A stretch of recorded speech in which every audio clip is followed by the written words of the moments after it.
جو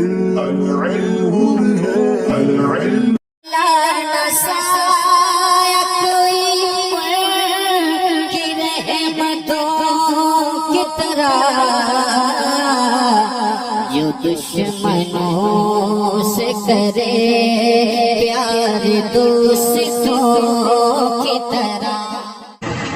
بسم اللہ الرحمن الرحیم. باب پنجم بر وزن فعلا یفعل بضم العین فیہما. پانچواں باب فعلا یفعل کے وزن پر دونوں میں عین کلمے کے ضمے کے ساتھ. تو پانچواں باب مترد کا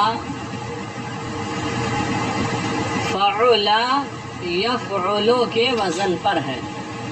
فعلا ماضی کا وزن ہے، اس میں عین کلمے پر ضمہ ہے، اور یفعل مضارع کا وزن ہے، اس میں بھی عین کلمہ پر ضمہ ہے.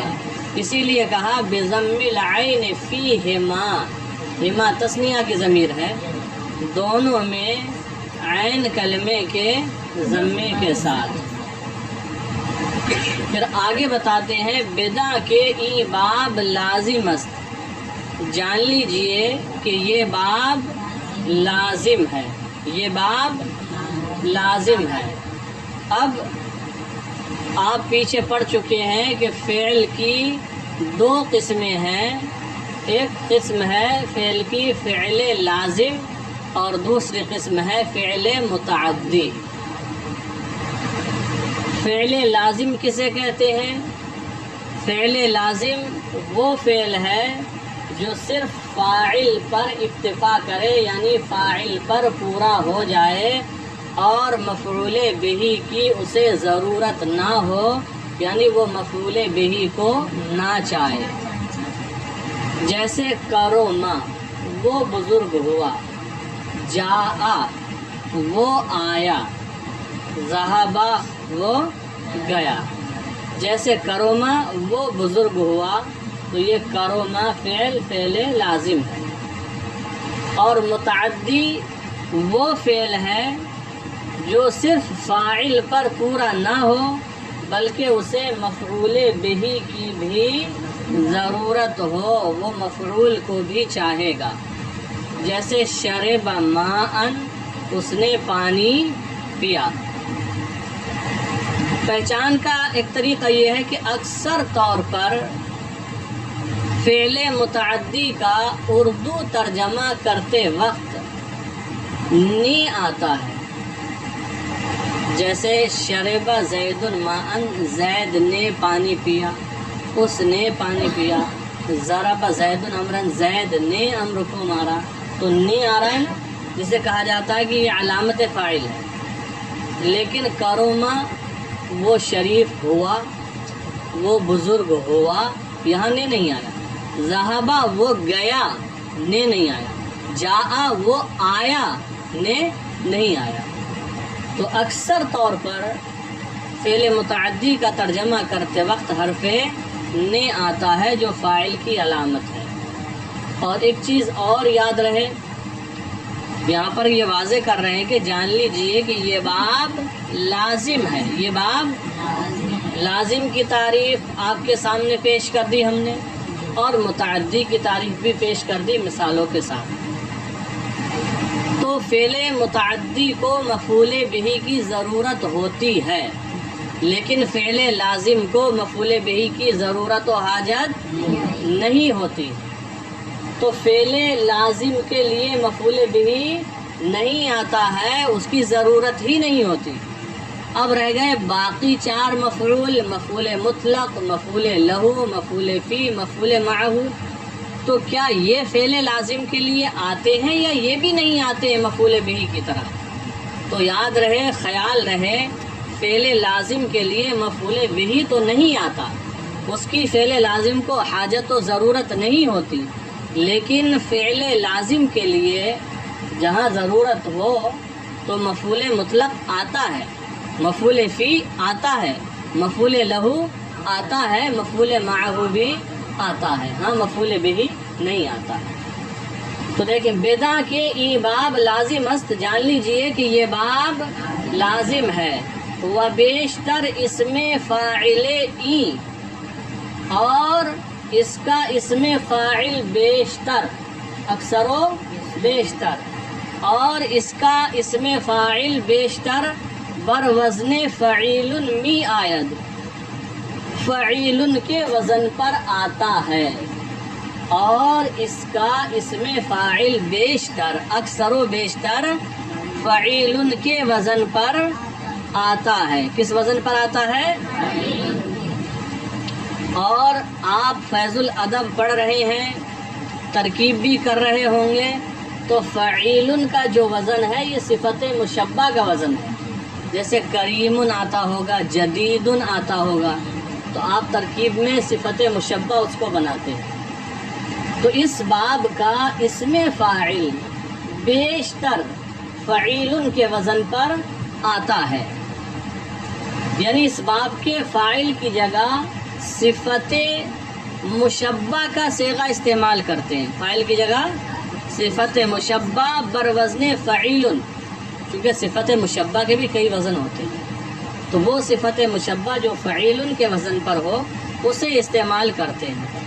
اور کبھی اس معنی کو ادا کرنے کے لیے، اس معنی کے لیے کرام بضم الکاف بھی آتا ہے، اور کبھی مکرم بفتح العین بھی آتا ہے۔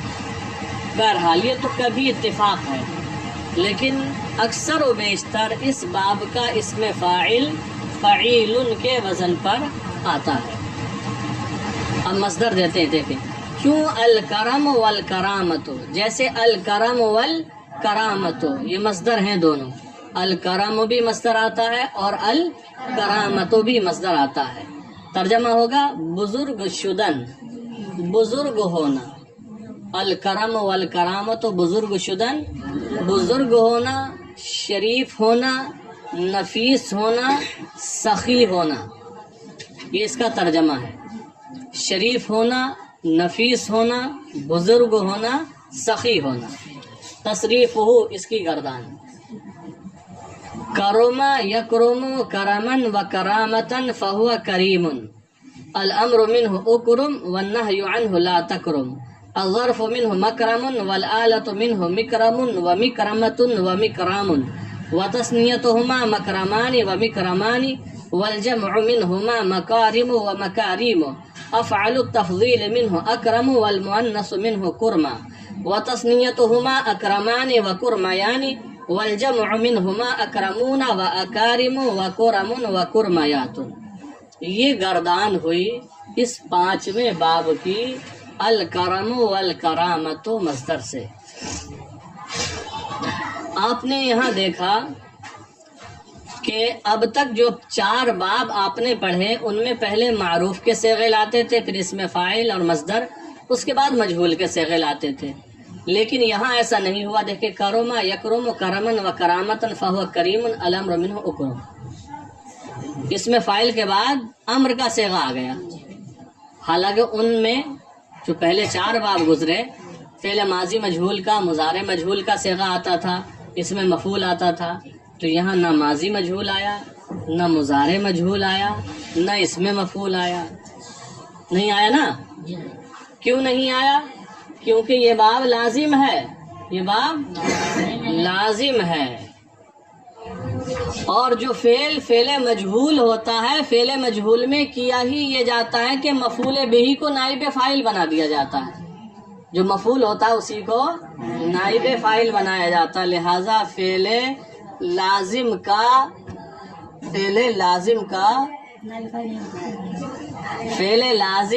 کا مجہول نہیں آتا ہے، نہ ماضی مجہول آئے گا، نہ مضارع، اور اس میں مفعول تو خود ہی مفعول ہوتا ہے، لہذا اس میں مفعول بھی اس کا نہیں آتا ہے۔ ہاں اگر فعل مجہول لانے کی ضرورت پڑے، ایسی صورتیں آ سکتی ہیں، اگر لانے کی ضرورت پڑے تو فعل لازم کا چاہے فعل مجہول لائیں یا اس میں مفعول لائیں، اگر ضرورت پڑے تو بغیر واسطہ حرف جر کے نہیں آئے گا۔ اگر آئے گا تو حرف جر آپ کو لانا ہوگا. بات سمجھ میں آ رہی ہے؟ تو فعل لازم کا اس میں مفعول اور فعل مجہول بغیر واسطہ حرف جر کے نہیں آتا ہے. تو حرف جر کے ذریعے کیسے آئے گا، واسطہ کیسے لگے گا؟ تو اگر کروما سے آپ کو مجہول بنانا ہے تو آپ کو کہنا ہوگا کورما بہی، کورما بہی. اور اگر مضارع کا مجہول بنانا ہے تو آپ کہیں گے یکرمو بہی، یکرمو بہی. تو آپ مجہول بنائیں یا اس میں مفعول بنائیں، اس کے لیے اگر ضرورت ہے تو حرف جر کے واسطے سے بنائیں گے. چلے، تو یہ گردان ہو گئی. صیغوں کے بارے میں ہم پیچھے سے بتاتے ہی چلے آئے ہیں. چلیں اب آپ بتائیں کروما کون سا صیغہ ہے؟ فعل کون سا ہے؟ فعل. ترجمہ کیا ہوگا کروما؟ شریف ہوا وہ ایک، یا بزرگ ہوا وہ ایک، اور یکرمو ترجمہ شریف ہوتا ہے یا ہوگا وہ ایک، کرمن بزرگ ہونا، و کرامتن. اور کریمن کیا ہے؟ اس میں فاعل ہے، صفت مشبہ کے وزن پر ہے. ٹھیک ہے. اور جب ترکیب کرتے ہیں تو کریمن کو صفت مشبہ کہہ کر بھی ترکیب کر لیتے ہیں. اکرم کیا ہے؟ لا تکرم، مکرمن، مکرمن، مکرمتن، مکرامن، مکرمان. اس میں ظرف کا مکرمان، اس میں اعلیٰ کا تثنیہ. مکرمانی اس میں ظرف کا تثنیہ ہے اور مکرمانی اس میں اعلیٰ کا تثنیہ ہے. مکارم اس میں ظرف اور اس میں اعلیٰ دونوں کی جمع. مکارم اس میں اعلیٰ اور اس میں ظرف دونوں کی جمع. و مکاریم صرف اس میں اعلیٰ کی جمع، وہ بھی کون سے صیغے کی؟ مکرامن کی. کس کی جمع ہے؟ مکرامن کی.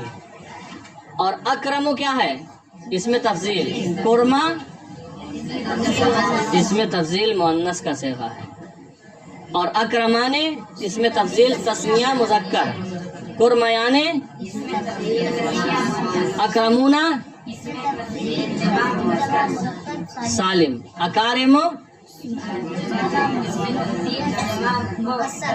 جمع مذکر مکسر. وکرمن جمع مؤنث مکسر. وکرمیاتن. ٹھیک ہے. اب آگے دیکھیں، جس طرح ہر باب کے بعد کچھ مصدر دیتے ہیں یہاں بھی لکھتے ہیں اللطف واللطافت. اللطف واللطافت پاکیزہ شدن. اس میں کیا ہے؟ اللطف دیا ہے تو اللطف بھی آتا ہے. آپ لغت دیکھیں گے اللطف بھی آئے گا اور واللطافت. اس کا معنی ہوتا ہے پاکیزہ شدن، پاکیزہ ہونا. پاکیزہ شدن، پاکیزہ ہونا. اور اس کا معنی آتا ہے نرم ہونا بھی. اور اس کا ایک معنی آتا ہے باریک ہونا، چھوٹا ہونا. کئی معنی ہوتے ہیں. پاکیزہ شدن پاکیزہ ہونا. القرب نزدیک شدن قریب ہونا، نزدیک ہونا یعنی قریب ہونا. البعد دور شدن دور ہونا. الکثرت بسیار شدن زیادہ ہونا. الکثرت بسیار شدن زیادہ ہونا. تو دیکھو الکرم والکرامت مصدر سے گردان دی ہے کروما یکرم کرمن و کرامتن فہوا کریم الی الآخر. اور نیچے جو مصدر دیے جاتے ہیں اسی لیے دیے جاتے ہیں ان سے بھی گردان کریں. تو کل ہم بعض حضرات سے تو کروما سے ہی سنیں گے جو لکھی ہے گردان، اور بعض سے سنیں گے ہم اللطف واللطافت سے، لطفا یلطف سے. اور بعض سے سنیں گے القرب قربا یقرب. بعض سے البعد سے بعدا یبعد. اور بعض سے الکثرت کثرا یکثر سے. بات سمجھ میں آ گئی؟ تو محنت کے ساتھ آپ حضرات یہ یاد کر کے لائیں یہ 5 باب مترد